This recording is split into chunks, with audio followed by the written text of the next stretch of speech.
Pursuit of the Truth, bab 175-176. Untuk melihat video selengkapnya, sahabat bisa kunjungi playlist yang telah Sabta Novel sediakan. Yuk mari, kita berimajinasi bersama dan masuk ke alur ceritanya.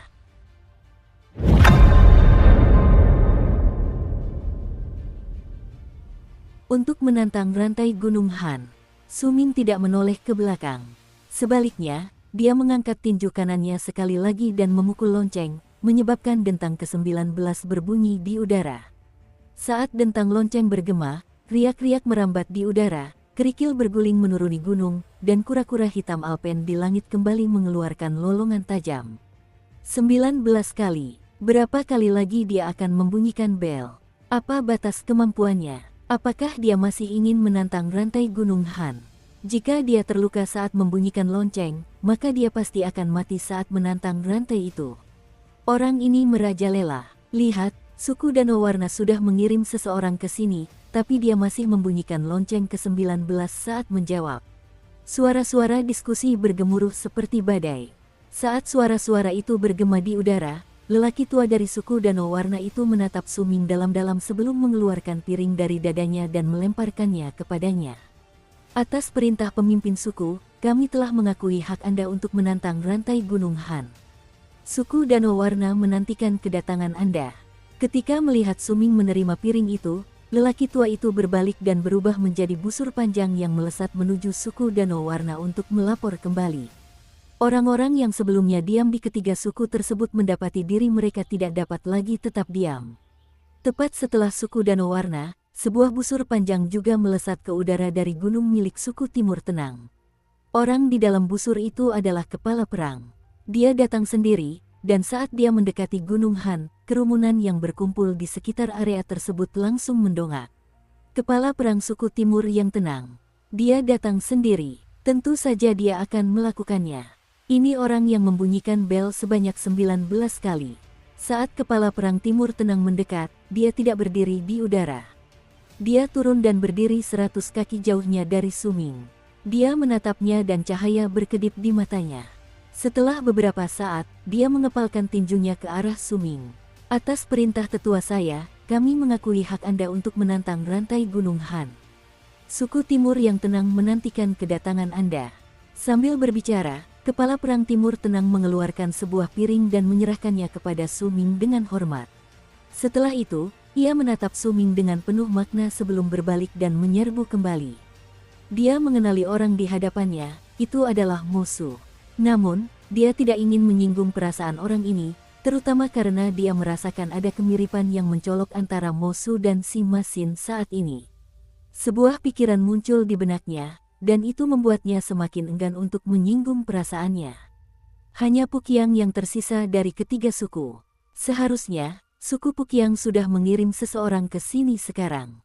Sayang sekali, begitu Pukiang mengirim seseorang ke sini, penantang misterius ini mungkin akan berhenti membunyikan lonceng dan kita tetap tidak akan bisa melihat binatang ketiga di lonceng Gunung Han. Su Ming berdiri di dekat lonceng dan tidak membunyikannya lagi. Dia bisa merasakan bahwa pantulan dari lonceng semakin kuat. Dentingan ke-20 pasti tidak akan mudah. Begitu dia membunyikan lonceng, pantulan itu akan memengaruhinya. Waktu yang dibutuhkan untuk membakar sebatang dupa berlalu begitu cepat. Selama waktu itu, semakin banyak orang berkumpul di sekitar area tersebut. Akhirnya, sebagian besar dari mereka yang tidak bisa masuk ke lapisan ketiga berkumpul di luar. Tatapan mereka tertuju pada Su Ming dan tidak beralih untuk waktu yang lama. Seolah-olah mereka ingin melihat menembus topi bambu dan jubah hitam untuk melihat wajahnya dengan jelas dan untuk mengetahui siapa dia sebenarnya. Dia membunyikan lonceng 19 kali. Jika dia berhasil menantang rantai Gunung Han, maka ketenaran orang ini pasti akan seterang matahari di siang hari. Dia bahkan mungkin bisa masuk klan Langit Beku. Tidak perlu begitu, dia sudah terkenal. Aneh sekali, mengapa suku Pukiang belum mengirim siapapun ke sini? Suara-suara diskusi bergema di udara. Banyak orang mengarahkan pandangan mereka ke arah gunung yang diselimuti kabut hitam milik suku Pukiang. Su Ming mengerutkan kening sedikit. Dia telah menunggu selama waktu yang dibutuhkan untuk membakar sebatang dupa, tetapi suku Pukiang tetap diam. Aku tidak banyak berhubungan dengan suku Pukiang, dan aku tidak begitu memahami suku ini, tetapi aku bisa merasakan bahwa suku ini sangat misterius. Su Ming mengangkat kepalanya dan memandang gunung milik suku Puqiang. Kabut di gunung itu sangat tebal dan dipenuhi aura kematian. Mereka menunggu beberapa saat lagi, dan perlahan-lahan, kerumunan menyadari bahwa ada sesuatu yang salah. Mereka menatap ke arah Gunung Puqiang. Bahkan para pemimpin suku Danau Warna dan suku Timur Tenang pun mengarahkan pandangan mereka ke arah Puqiang. Mereka menggunakan situasi ini untuk menunjukkan kekuasaan mereka. Tatapan dingin muncul di mata Su Ming saat dia menatap Gunung Puqiang. Dia memiliki firasat samar tentang tujuan suku Puqiang. Mereka ingin menggunakan kesempatan ini dengan tidak memberikan piring itu kepadanya untuk memamerkan kemisteriusan dan kekuatan suku tersebut. Semakin Puqiang diam, semakin mereka akan menarik perhatian orang-orang. Mereka tidak akan menolak memberinya piring, tetapi mereka akan membuat Su Ming menunggu lebih lama untuk meningkatkan status mereka sendiri. Suku Puqiang sudah keterlaluan. Yan Luan mengalihkan pandangannya dari Gunung Puqiang dan berkata dengan tenang. Kata-kata yang sama juga diucapkan oleh tetua suku Tranquilis. Pada saat itu, kabut hitam yang menyelimuti gunung suku Puqiang berguguran, dan seseorang keluar dari dalamnya. Orang itu mengenakan jubah hitam. Wajahnya tampak keras kepala saat ia menyerbu menuju kota Gunung Han, lalu ia berdiri di udara di atas Gunung Han dan menundukkan kepalanya untuk melirik Su Ming yang berdiri di samping lonceng di bawahnya. Sang tetua masih dalam isolasi. Mohon tunggu sebentar lagi. Begitu dia berbicara, kerumunan langsung terdiam dan mengarahkan pandangan mereka ke arah Su Ming. Su Ming tidak berbicara. Wajahnya, yang tersembunyi di balik topi bambu dan jubah hitam, membuat mereka tidak dapat melihat raut wajahnya yang muram, tetapi mereka masih bisa merasakan aura dingin yang menyelimuti Su Ming. Isolasi. Jika memang begitu, maka aku harus membangunkannya. Suara serak Su Ming bergema di udara. Ini adalah pertama kalinya dia berbicara sejak tiba di tempat ini. Begitu kata-katanya keluar dari mulutnya, Su Ming dengan cepat mengangkat tinju kanannya dan memukul bel. Dong, dentingan ke-20. Lonceng kuno itu bergetar, dan di bawah satu pukulan dari Su Ming, lonceng itu berayun ke belakang, dan suara keras yang melampaui volume semua dentingan sebelumnya bergema di udara. Suara itu menyebar ke segala arah, dan dentingan ke-21 segera menyusul dengan suara yang mengguncang langit dan bumi. Su Ming mengangkat kepalanya dengan cepat, matanya berbinar karena terkejut. Benturan keras menghantam tubuhnya, dan dia terhuyung mundur beberapa langkah. Topi bambunya hancur berkeping-keping dengan bunyi keras, tetapi jubah hitamnya tetap menutupi wajahnya, dan orang-orang masih tidak bisa melihatnya.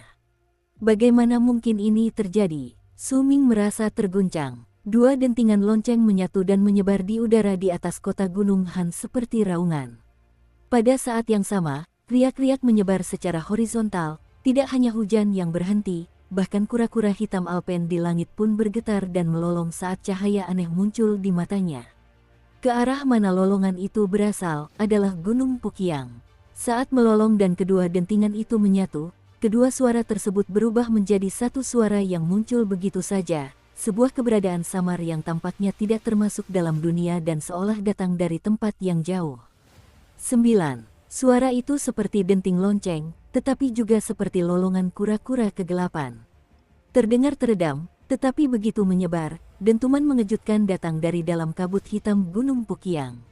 Seluruh kabut yang menyelimuti gunung itu seketika hancur berkeping-keping ketika suara itu terdengar. Kabut itu berubah menjadi gumpalan-gumpalan hitam tak terhitung jumlahnya yang berjatuhan ke belakang, menampakkan sebagian besar Gunung Puqiang yang biasanya tersembunyi di bawah kabut. Perubahan mendadak itu mengguncang hati orang banyak. Di tengah keterkejutan mereka terdiam. Mereka tidak tahu apa yang telah terjadi. Mereka tidak tahu mengapa denting lonceng kali ini memiliki kekuatan yang begitu menakjubkan. Suara gabungan itu mengandung kekuatan yang mampu melenyapkan setengah dari kekuatan yang melindungi gunung suku Puqiang. Seluruh area itu hening. Anggota suku Puqiang berjubah hitam yang melayang di udara terdiam. Ada rasa tidak percaya di wajahnya, bahkan sedikit rasa takut. Yan Luan membelalakkan matanya saat menatap gunung Danau Warna. Untuk pertama kalinya, ia gemetar. Ekspresinya berubah dengan cepat dan napasnya semakin cepat saat ia menatap kota Gunung Han. Dia mengaktifkan kekuatan lonceng Gunung Han. Mata Han Feizi berbinar-binar di gunung yang sama pada saat yang bersamaan. Dia merasa terguncang ketika merasakan ledakan kekuatan itu. Tanpa ragu-ragu, tubuhnya bergoyang, dan awan putih muncul di bawah kakinya. Setelah itu dia menyerbu menuju Gunung Han dari Gunung Danau Warna. Dia ingin memastikan apakah orang ini adalah musuh yang selama ini dia tunggu-tunggu. Di Gunung Suku Timur Tenang, ekspresi tetua Suku Timur Tenang awalnya tenang, tetapi pada saat itu, pupil matanya menyempit. Dia berdiri dengan cepat dan menatap puncak Gunung Han sambil menarik napas tajam. Cahaya cemerlang muncul di matanya. Aku selalu berpikir dia sangat mirip dengan Sir Sima. Sir Sima berhasil mengaktifkan kekuatan Gunung Han di masa lalu dan mendapatkan keberuntungannya. Mosu juga berhasil melakukan hal yang sama. Lonceng Gunung Han, oh lonceng Gunung Han, kau telah berada di Gunung Han selama bertahun-tahun, dan bahkan leluhur Gunung Han pun tidak dapat memperoleh warisan dan restumu. Bertahun-tahun berlalu, dan hanya Tuan Sima yang berhasil mendapatkan sebagian dari warisanmu pada tahun itu. Dan sekarang, Mosu ini, di Gunung Timur yang tenang, Han Changzi mengepalkan tinjunya. Ekspresi gembira muncul di matanya yang indah. Dia tahu bahwa kali ini, dia tidak salah pilih. Di gunung mereka, suku Pukiang juga berada dalam keadaan terkejut. Keributan meletus di antara orang-orang di gunung. Saat kabut pelindung menghilang, tetua suku Pukiang mendapati dirinya tidak mampu lagi mempertahankan ketenangannya. Lelaki tua kurus kering berjubah ungu itu memiliki tatapan heran di matanya yang kusam. Berikan piring itu padanya. Jantung Su Ming berdebar kencang. Dia menatap lonceng Gunung Han yang bergoyang lembut di hadapannya dan menarik napas dalam-dalam. Saat dia melayangkan tinjunya ke depan dan pukulannya mengenai lonceng, dia dapat dengan jelas merasakan bahwa sebagian ki dalam tubuhnya terserap ke dalam lonceng dengan cara yang misterius. Dia hanya membunyikan lonceng sekali, tetapi dua dentingan lonceng malah terdengar. Dukung terus channel YouTube Sabta Novel. Dia juga tidak menyangka bahwa dua dentingan lonceng yang tampak normal itu akan menyatu dan meledak dengan kekuatan yang begitu dahsyat hingga menghilangkan kabut yang melindungi gunung suku Pukiang. Kekuatan ini jelas bukan sesuatu yang bisa dilakukan oleh seorang berserker transenden biasa. Dibutuhkan kekuatan luar biasa dan tak terbayangkan untuk melenyapkan kekuatan yang melindungi gunung sebuah suku berukuran sedang dalam sekali serang. Jantung Su Ming berdebar lebih kencang lagi. Lonceng Gunung Han ini, mungkinkah ini harta karun yang tak ternilai harganya? Pada saat itu, ketika kota Gunung Han diliputi guncangan akibat dentingan lonceng, ada sebuah gunung yang bersinar dengan 7 warna pelangi di suatu tempat yang jauh dari Gunung Han di tanah pagi selatan. Ketujuh warna itu terus bersinar terang tanpa henti di gunung tersebut. Cahaya dari 7 warna itu telah menggantikan warna langit. Di kaki gunung terdapat sebuah paviliun. Buah catur hitam dan putih tersebar di atas meja batu di paviliun seperti bintang-bintang di langit. Seorang pria dan seorang gadis duduk di dalam dan keduanya sedang memandang papan catur. Pria itu mengenakan jubah hijau. Wajahnya seputih giok, matanya seperti bintang, dan ia memiliki wajah yang sangat tampan. Ada juga aura yang tak terlukiskan di sekitarnya, membuatnya tampak kesepian, tetapi juga seperti aura ketenangan. Ada garis merah sepanjang setengah jari di tengah alisnya.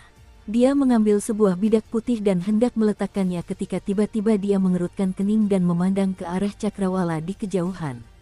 Kakak Sima, ada apa? Dagu gadis itu bertumpu pada tangannya. Dia mengangkat kepalanya, memperlihatkan wajah yang tidak terlalu cantik tetapi memiliki sesuatu yang liar di dalamnya. Jika Su Ming ada di sana dan melihat wanita itu, dia pasti akan sangat terkejut hingga seolah-olah petir baru saja menyambar jiwanya, dan dipenuhi rasa tidak percaya. Mata gadis itu besar dan berkilauan dengan cahaya yang mempesona. Ada keindahan liar di matanya yang membuat semua orang yang menatap matanya merasa terpesona. Bukan apa-apa, seseorang menyentuh sesuatu yang menjadi milikku. Tapi orang itu tidak bisa mengambilnya kembali. Pria berjubah hijau itu tersenyum tipis dan tidak lagi memandang ke cakrawala. Ia mengangkat bidak catur dan meletakkannya di atas papan. Di pintu masuk lapisan kedua kota Gunung Han, Nantian dan yang lainnya memandang kura-kura hitam alpen di langit. Ekspresi mereka serius, dengan sedikit kekaguman tersembunyi di dalamnya. Mereka mendengar suara tadi dan melihat kabut yang melindungi gunung suku Pukiang menghilang karena suara itu. Setelah sekian lama, Nantian menarik napas dalam-dalam dan berbicara perlahan, "Saudara Leng, sekarang kau sudah mendapatkan jawaban atas pertanyaanmu." Leng Ying terdiam sambil mengangguk. Ketika Tuan Sima datang ke kota Gunung Han, beliau datang untuk lonceng Gunung Han. Beliau mengamati lonceng itu selama beberapa hari dan hanya membunyikannya 3 kali. Karena itulah jika ada orang yang mendengarnya, mereka cepat melupakannya. Sangat sedikit orang yang tahu bahwa beliau pernah membunyikan lonceng itu sebelumnya, kata Xuan Lun dengan suara serak dari samping. 3 dentingan, saat itu aku bersama pemimpin suku Danau Warna, dan aku melihatnya dengan mata kepala sendiri, gumam Kejiu si pelan. Sir Sima menggabungkan 12 lonceng menjadi 1 lonceng. Bagaimanapun Anda mendengarnya, itu hanya 1 lonceng, tetapi jika Anda melihatnya sendiri, akan berbeda. Pada saat itu, seekor makhluk buas yang disegel juga muncul, tetapi sebelum makhluk buas itu sepenuhnya terwujud, ia dihancurkan oleh dentingan lonceng kedua Sir Sima. Kura-kura hitam Alpen pun sama. Bahkan sebelum ia terwujud, ia dihancurkan oleh dentingan lonceng ketiga. Adapun dentingan lonceng ketiga, Sir Sima sedikit berdarah, tetapi tidak ada binatang buas tersegel lainnya yang muncul. Setelah itu, dia tinggal di dekat lonceng selama beberapa hari sebelum pergi. Cahaya aneh muncul di mata Leng Ying. Dia menatap gerbang batu yang terletak tidak terlalu jauh dan tatapan panik muncul di matanya. Nantian melirik Leng Ying sebelum berbicara dengan tenang. "Kecuali jika kau ingin menantang rantai Gunung Han, maka jangan coba-coba." Ketiga suku tahu bahwa lonceng ini adalah harta karun yang tak ternilai harganya, tetapi lonceng ini milik Tuan Sima. Leng Ying tetap diam, tetapi tatapan panik di matanya perlahan menghilang. Su Ming berdiri di dekat lonceng dan memandanginya. Adegan barusan membuatnya merasa terguncang, dan hal itu memicu spekulasi baru tentang lonceng tersebut. Lonceng Gunung Han jelas merupakan harta yang tak ternilai harganya. He Feng mungkin bahkan tidak tahu tentang ini, tetapi lonceng ini sudah ada di sini selama bertahun-tahun, dan tidak ada yang mengambilnya. Pasti ada sesuatu yang janggal tentang ini. Hanya ada satu penjelasan untuk ini. Lonceng ini memiliki roh. Kecuali seseorang mendapatkan pengakuan atas keberadaannya, maka tidak ada yang bisa mengambilnya. Han Changzi pernah berkata bahwa si Masin pernah datang ke kota Gunung Han di masa lalu. Aku ingin tahu apakah dia menyadari rahasia lonceng ini. Lampu di kamar Su Ming berkedip-kedip. Saat itu, suara lonceng masih bergema di kepalanya. 9. 2 denting lonceng dan lolongan kura-kura hitam Alpen telah membentuk kata itu begitu keduanya menyatu, seolah-olah mengandung misteri besar. Kata itu menyelimuti hati Su Ming dan membuat cahaya di matanya semakin terang. Pada saat itu, sebuah lengkungan panjang lainnya muncul dari gunung suku Pukiang yang sebagian besar kabutnya telah menghilang. Di dalam lengkungan panjang itu terdapat seorang lelaki tua. Wajahnya tampak sangat penuh hormat dan ia sudah berada di alam transendensi. Ia mendekati kota dengan cepat dan tidak berani berdiri di udara. Ia turun ke tanah sekitar 30 meter dari Su Ming dan mengepalkan tinjunya ke arah Su Ming sebelum membungkuk dalam-dalam. "Atas perintah Penatua, kami harus mengantarkan piring ini kepada Anda. Kami harap Anda tidak keberatan dengan apa yang terjadi sebelumnya." Sambil berbicara, lelaki tua itu mengambil piring dan meletakkannya di tanah sebelum mundur beberapa langkah dengan ekspresi bimbang di wajahnya, lalu berbalik untuk pergi. Su Ming tidak melihat piring di tanah. Tatapannya masih tertuju pada lonceng Gunung Han. Cahaya di matanya berkedip-kedip. Dia sudah bisa memastikan bahwa jumlah bunyi lonceng bukanlah sumber pengakuan dari suku-suku tersebut. Yang mereka inginkan adalah ekspresi termenung muncul di mata Su Ming. Dia sedikit memahaminya, tetapi keseluruhan gagasan di baliknya masih agak samar baginya. "Saya sarankan Anda tidak melakukannya." Saat Su Ming masih mempertimbangkannya, cahaya tiba-tiba menyambar gerbang batu yang menuju ke lantai 2 di sisinya. 4 orang keluar dari dalam. Kemunculan keempat orang ini seketika membuat kerumunan yang tadinya diam kembali ribut. Nantian, Xuan Lun, Kejiusi, dan Leng Ying. Selain Yunzang, semua berserker transenden di kota Gunung Han telah muncul. Ini pertama kalinya aku melihat mereka berempat bersama. Dia adalah Tuan Leng Ying. Aku pernah mendengar tentang dia sebelumnya. Sekarang setelah aku melihatnya, dia persis seperti yang digambarkan dalam rumor. Selama dia ada di sekitar, bahkan lava yang sangat panas pun akan membeku dalam sekejap. Suming berbalik dan memandang keempat orang yang berjalan keluar dari gerbang batu. Senyum tipis muncul di sudut bibirnya, yang tersembunyi di balik jubah hitamnya. Dari kelompok itu, dia sudah pernah bertemu Nantian dan Xuan Lun sebelumnya. Orang yang berbicara adalah Nantian. Nantian menatap pria berjubah hitam yang wajahnya tertutup. Pria itu menundukkan kepalanya sehingga Nantian tidak bisa melihat wajahnya, tetapi ia merasa pernah melihat siluet tubuh orang itu sebelumnya. "Pak, apa maksud Anda?" Suming tidak ingin dikenali orang lain saat ini. Ini tidak sesuai dengan rencananya untuk masuk ke klan Langit Beku, itulah sebabnya dia bertanya dengan suara serak. Nantian memperhatikan Suming dengan saksama. Setelah beberapa saat, dia mengerutkan kening dan berbicara perlahan. "Bukan apa-apa, hanya sebagai pengingat. Mungkin pemilik lonceng ini tidak akan menyukainya." Suming terdiam sejenak sebelum mengangkat tangan kanannya dan meraih udara. Lempengan suku Pukiang seketika terbang ke tangannya dari tanah. Pada saat itu, ia memiliki lempengan dari ketiga suku tersebut. Ia telah memperoleh hak untuk pergi ke puncak Gunung Han. Ia dapat pergi ke sana dan menantang salah satu dari 3 rantai Gunung Han yang mengarah ke salah satu dari 3 suku tersebut. Nantian tersenyum tipis dan mundur setengah langkah. Kejiusi dan yang lainnya melakukan hal yang sama dan membuka jalan menuju gerbang batu. Suming menatap gerbang batu itu. Dia tahu bahwa gerbang itu mengarah ke lapisan kedua. Tidak akan ada lagi halangan jalan jika dia naik lebih tinggi. Dia bisa langsung menuju puncak. Namun, kilatan muncul di mata Suming dan dia menatap lonceng Gunung Han. "Bukan berarti aku tidak bisa merebutnya, meskipun ada pemiliknya," gumam Suming sambil melompat. Dia mengangkat kaki kanannya dan berputar, menendang bel itu. Tindakan Suming menarik perhatian Nantian kepadanya. Di sampingnya, mata Kejiusi dan Leng Ying juga berbinar. Hanya Xuan Lun yang menatap Suming, seolah-olah dia baru saja mengingat sesuatu. Bel berbunyi lagi. 22, 23, 24. Orang ini pasti telah mencapai pencerahan, tapi aneh. Bunyi lonceng kali ini tidak lagi terasa mengejutkan. 25, 26, 27, berapa kali lagi dia akan membunyikan bel? Daya pantulnya terlalu kuat, kerumunan orang menjadi gempar. Sebagian besar dari mereka bahkan langsung mundur. Dengan Suming dan lonceng sebagai pusatnya, lapisan demi lapisan riak tak terlihat menyebar, menyebabkan tanah di Gunung Han bergetar. Hal itu bahkan membuat para pemimpin dari 3 suku di pegunungan sekitar kota memusatkan pandangan mereka ke tempat itu. Suming berhenti di udara. Tepat sebelum mendarat di tanah, dia mengangkat kepalanya dengan cepat, seolah-olah akhirnya menemukan sensasi samar. Dia mengangkat tinju kanannya dan melemparkannya ke arah lonceng. Begitu pukulannya mengenai sasaran, pantulan yang mengejutkan menghantam tubuhnya. Hal itu menyebabkan darah menetes dari mulut Suming. Dia jatuh ke tanah, dan begitu dia mundur 7 hingga 8 langkah, dia batuk mengeluarkan seteguk darah. Dong, dentingan ke-28 melampaui dentingan sebelumnya, bahkan suara gabungan yang telah menghilangkan kabut yang menyelimuti Gunung Pukiang.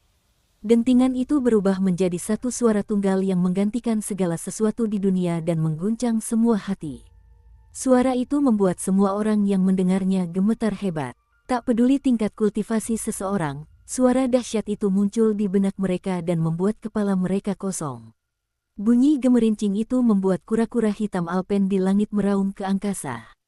Saat meraung, tubuhnya hancur berkeping-keping. Bukan hanya tubuhnya yang hancur, gunung di punggungnya pun runtuh. Suara-suara yang berjatuhan itu menyebabkan dentuman besar yang menyatu dengan dentingan lonceng, membuat semua orang yang mendengarnya tidak dapat membedakan apakah dentingan lonceng itu nyata, ataukah itu adalah beberapa dentingan lonceng yang telah bercampur menjadi satu suara tunggal yang sulit dibedakan. Pada saat itu, suara-suara tersebut bercampur dan menyebabkan langit dan bumi berubah. Suara teredam yang seolah datang dari masa lalu yang jauh itu kembali terdengar. Naga berkepala 9, itulah satu-satunya suara di dunia. Suara itu bergema, melayang, dan menyebar, menyebabkan semua orang yang mendengarnya merasa linglung seolah-olah mereka baru saja kehilangan akal sehat. Seolah-olah pada saat itu, kesadaran mereka telah terserap oleh suara itu.